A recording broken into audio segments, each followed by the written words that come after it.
Olympics ഷൂട്ടിംഗിൽ medal ലക്ഷ്യമിട്ട് ഇന്ത്യയുടെ മനു ഭാക്കർ ഇന്നിറങ്ങും. 10 മീറ്റർ എയർ പിസ്റ്റളിൽ 3-ാം സ്ഥാനത്തോടെയാണ് മനു ഫൈനൽ ഉറപ്പിച്ചത്. ഇന്ന് ഉച്ചകഴിഞ്ഞ് 3:30-ക്കാണ് ഫൈനൽ പോരാട്ടം. പാരീസിലെ ആദ്യ സ്വർണം ഷൂട്ടിംഗിൽ ചൈന സ്വന്തമാക്കി.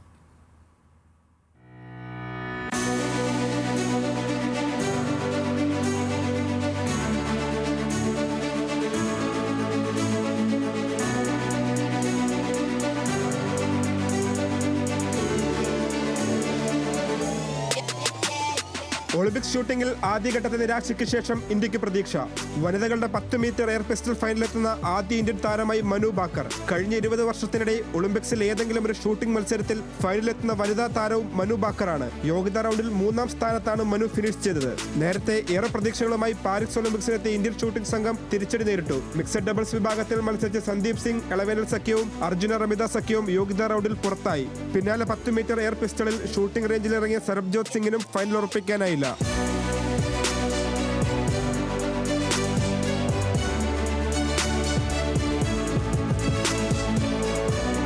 അതേസമയം 10 മീറ്റർ എയർ റൈഫിൾസ് മിക്സഡ് വിഭാഗത്തിൽ സ്വർണം നേടിയ ചൈന കുതിപ്പ് തുടങ്ങി. ദക്ഷിണ കൊറിയ മത്സരത്തിൽ വെള്ളിയും കസാഖിസ്ഥാൻ വെങ്കലവും നേടി.